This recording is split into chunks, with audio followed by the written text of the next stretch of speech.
Can you share with us one word to describe your experience in New Mexico? Uplifting.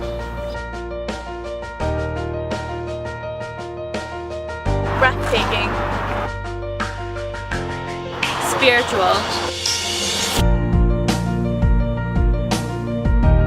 Transformative. Inspiring.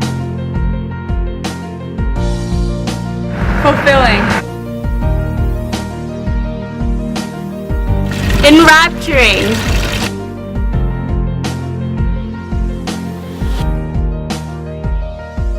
Educational. Magical. Powerful. Indescribable.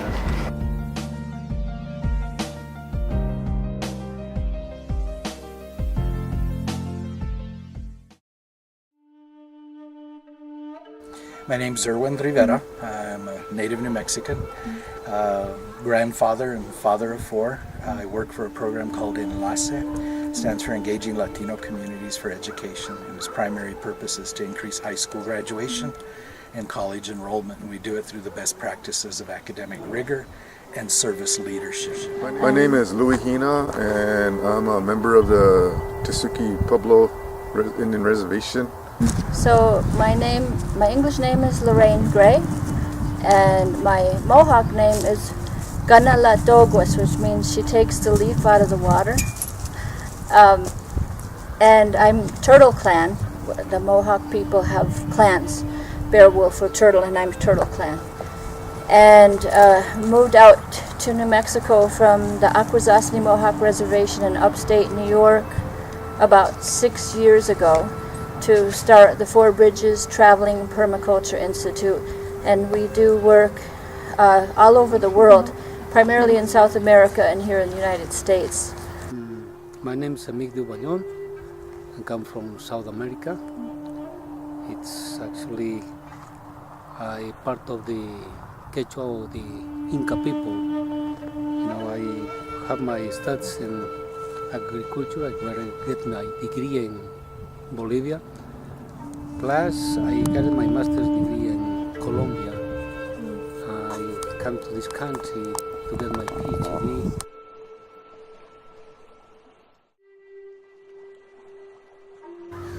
I don't root for the Washington Redskins or the Cleveland Indians. I think that's an example to the extreme of some of the damage done by the misportrayal by media. We have this concept of Hollywood Indians.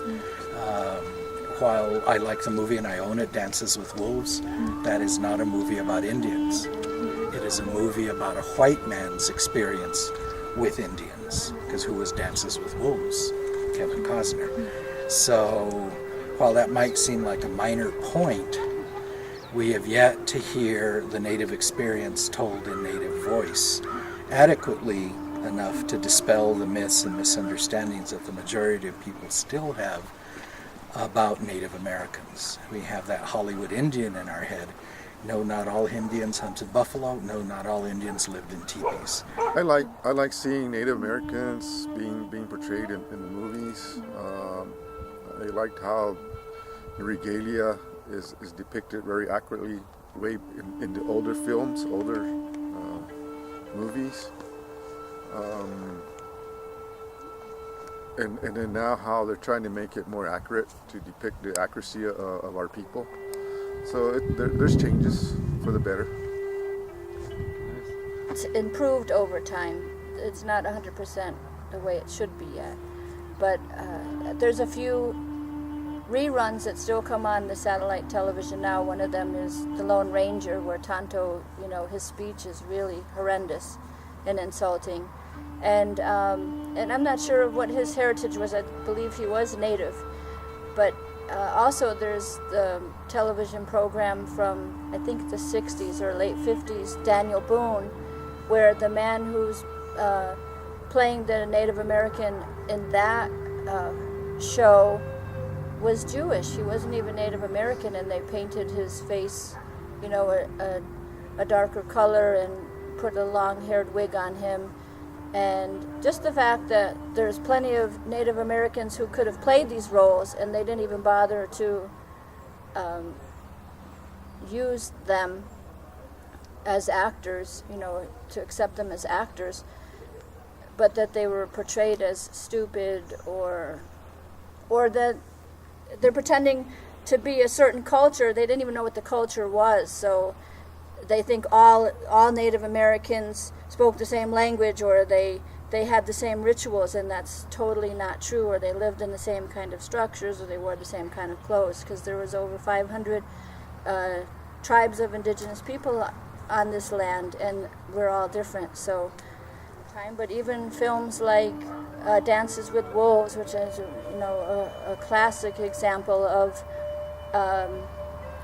you know, the hero still in the end was a white guy, and he found his woman amongst the native people, and wasn't that convenient that she also turned out to be non-native and that she was a white woman, so he didn't have to soil himself by being with a native woman. Or not that that's what they were trying to portray, but it's just interesting how those things kind of play out in the film, that we're always needing to be rescued by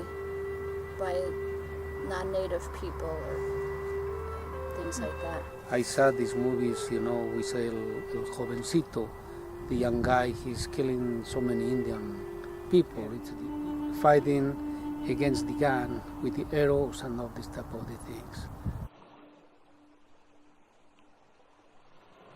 I think they would be more accurate, told in native voice. They would be more respectful. Also to the things that are not to be said, in respect to some of the methods. That the reason some of the tribes and some of the pueblos survived is because much of their true tradition and ceremony, culture, and religion had to become clandestine. To practice native ways could mean a death sentence. Our caciques were buried by very good Catholic priests, were buried alive in kivas. For practicing their religion could mean death. So it's kind of like, which Native American, which Indian do you want? The real one that had to be hidden, or the one that Hollywood invented? Somewhere in between, we can maybe get a more accurate picture, but it's more about relationship. There are some very accomplished people in Native American country that are producing great documentaries. There's a new one out called 1,000 Voices through Silver Bullet Production. Powerful Native American women voices. 500 Years of Surviving Columbus, produced by Diane Reina, a woman from Taos Pueblo. Powerful documentary that starts addressing the oppression and the genocide of Native people. We have a friend here in New Mexico who also is I'm Mohawk, from the Iroquois people, and Gary Farmer is Cayuga, which is also one of the tribes of the Iroquois people. But he is a pretty famous actor in native produced films. And he was in Smoke Signals and a bunch of other ones.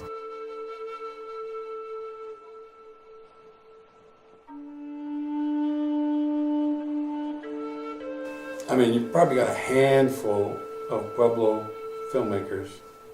Maybe there's more now. I remember this program going into, we heard this story from a young photographer. He got raised money from a nonprofit agency to do some media training in a Pueblo community here in New Mexico, and one of the first projects they did was this little feature on teen pregnancy, which was a big issue to them. But of course, once the tribal leadership had seen what they're doing, it felt like, oh my God, they're exposing a bad side to a bad view of us. Shut her down. Take all the equipment away. Get rid of this stuff. You know, so there hasn't been a balance struck yet in some more traditional societies. Pueblo culture is far more traditional than it's a Pueblo culture. It's a Kiva culture, like the Hopi. They're far more restrict. I mean, who else? Where else do you see a community can shut her down? Shut it right down. Nobody can come in, nobody can go out, you know.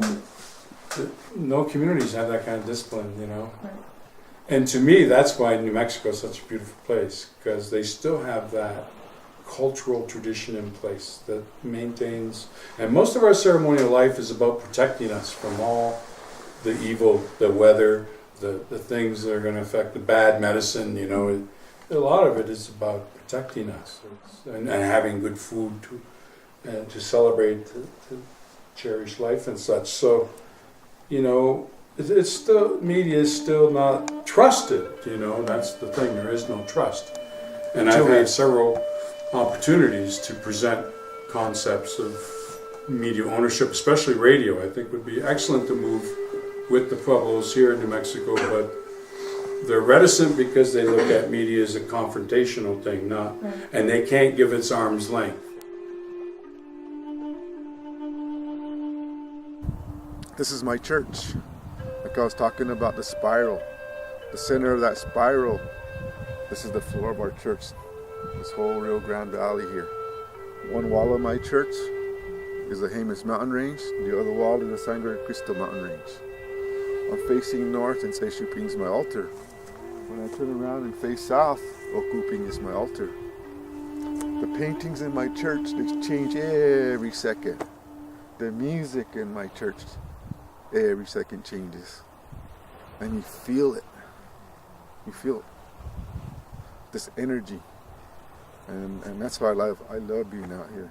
And I think as Native individuals around the world, this is how we feel.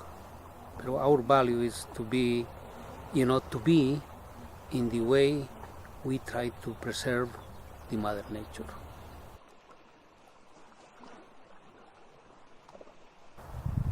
Well, some of the kids that come out here to take our courses, when they go back home to their urban centers, the first thing they'll do is rip out their lawn. And they start putting in their own foodstuffs. Or if they don't have a lawn, they'll start doing container planting, you know, and because they have lots of vertical space. So they put their foodstuffs in containers. A lot of individuals have gotten away from hoarding. I want this, I mean, do you really need it? No, they don't. So now they're taking things back or giving things away, becoming more minimalist, I guess that's the term. And so it's up to the individual to change themselves. Well, I think it's really important that to get to know face to face the Native people in your community, and you know, to respect those views and to be thinking about that. And as far as the environment goes, if we ruin this, we have no place to go. You know, if we ruin the soil, and all of it's relative. All of it's relative. So if you ruin the soil, you ruin the food that's growing in that soil, and then it's going to come back to get you. You know, when you eat that food, and maybe not today, maybe not tomorrow, but when you're 50 years old and you have brain cancer because you spilled that toxic chemical in your soil and thought, oh, it's not going to do anything. But to live with respect for every part of Mother Earth, and I said earlier, you know, that my mother raised me that there's good and bad in all races of people, and I do believe that, but I think we can all work together for the good of, we're all on the same earth together, so we really should be respecting each other and understanding each other and taking the time to get to know where you got your perspective from.